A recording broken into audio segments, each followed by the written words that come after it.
This is off. This is The Walk. And this is Off Out. And we're here to talk about the American Revolution. We're going to start from the beginning, starting with the 7-Year War ending.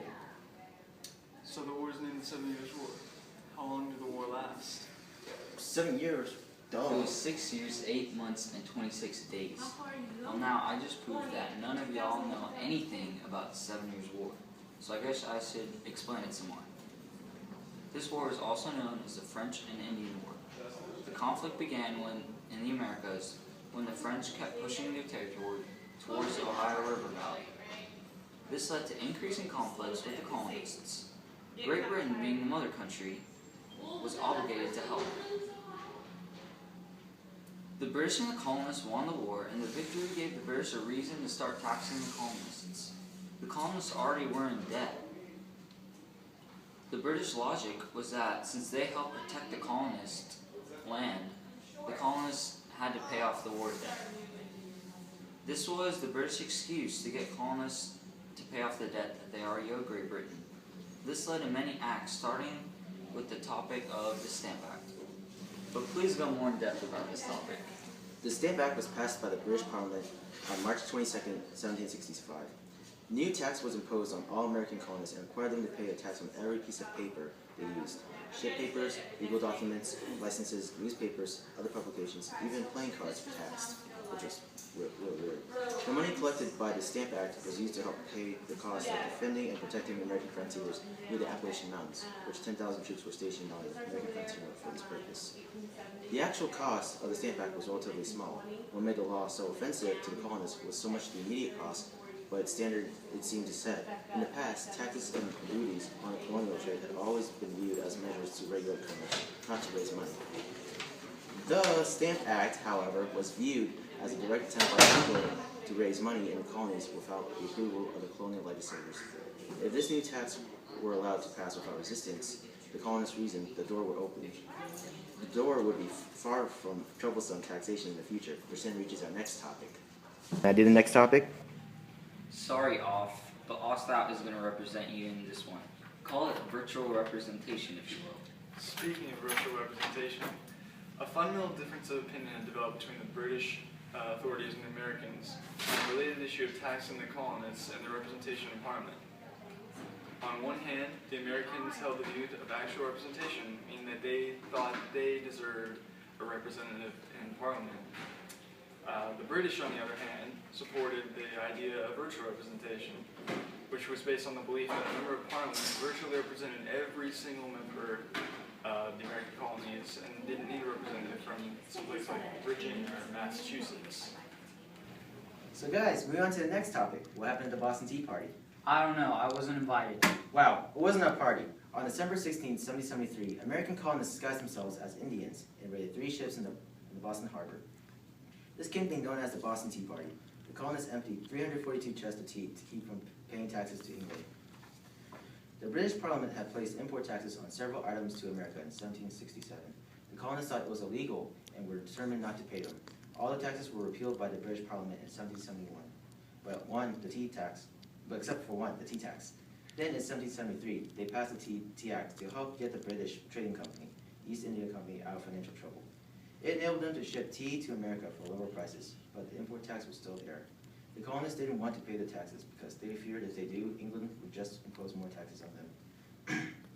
The colonists tried to get the tea sent back to England, but with little help. Governor Thomas Hutchinson, the leader of the Boston Tea Party, rejected the efforts of the colonists to have their ships returned to England.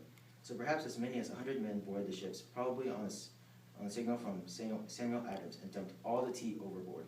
This caused the English to pass the Intolerable Acts rule in 1774, which led to the First Continental Congress, a gathering To your mother, what kind of an act do you do when you talk back? I'm not sure what this has to do with the Revolutionary War. He's obviously talking about the Intolerable Acts. Good.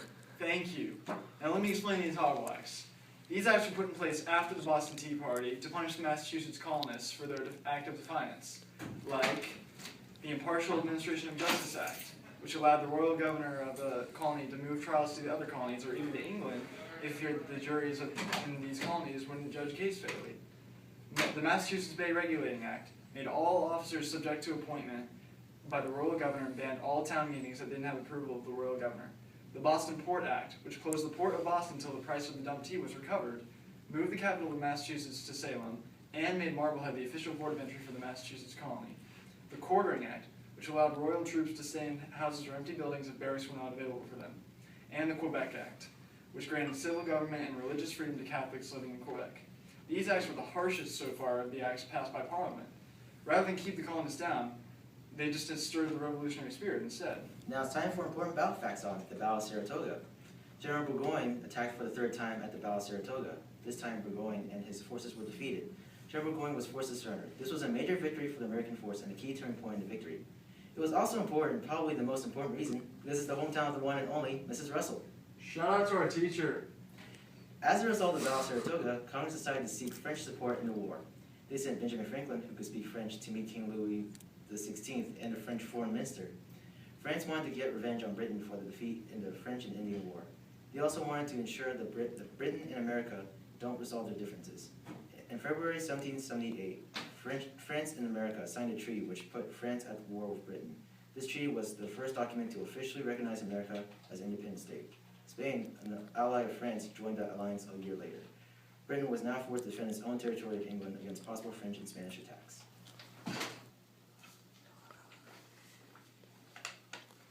Another important topic, the Continental Congress. From 1774 to 1789, the Continental Congress served as a government for the 13 American colonies. The first Continental Congress, which was comprised of the delegates from the colonies, met in 1774 in reaction to the Coercive Acts, a series of measurements imposed by the British government on the colonies in response to their resistance to new taxes. In 1775, the Second Continental Congress convened after the American Revolutionary War had already begun. In 1776, it took momentous steps of declaring America's independence from Britain. 5 years later, Congress ratified the National Constitution, the Articles of Confederation, under which the country would be governed until 1789, when it was replaced by the current U.S. Constitution. So guys, what was the most popular dance in 1776? Square dancing? No, it's independence. Get it? Get it? Real funny. Quick question though. Where was the Declaration of Independence signed? It was signed at the bottom. Get it? No? Okay. But it was signed in Philadelphia. The Declaration of Independence, written by Thomas Jefferson and adopted by the Second Continental Congress, stated reasons the British colonies of North America sought independence in July of 1776. The Declaration opens with a preamble describing the document's necessity and explaining why the colonies have overthrown their ruler and chosen to take their place as a separate nation in the world. All men are created equal, and there are certain unalienable rights that governments should never violate. These rights include the right to life, liberty, and the pursuit of happiness. When a government fails to protect those rights, it is not only the right, but also the duty of the people to overthrow the government. In its place, the people should establish a government that is designed to protect those rights. The governments are rarely overthrown and should not be overthrown for trivial reasons. In this case, a long history of abuses had led the colonists to overthrow a tyrannical government. All these are stated in the Declaration of Independence, which was signed by 56 people, including Benjamin Franklin and other important people to American history. Through all these events, this leads up to America becoming its own country and an economic and military powerhouse, which is the force to be reckoned with. Also, the Declaration of Independence was created to protect the rights of citizens, which is a pretty important factor in our government today. Also, these events in the American Revolution revolutionized America. Get it? Well, the victory of the American Revolution influenced movements around the world. Most people feel that there would have been no French Revolution but for the American Revolution.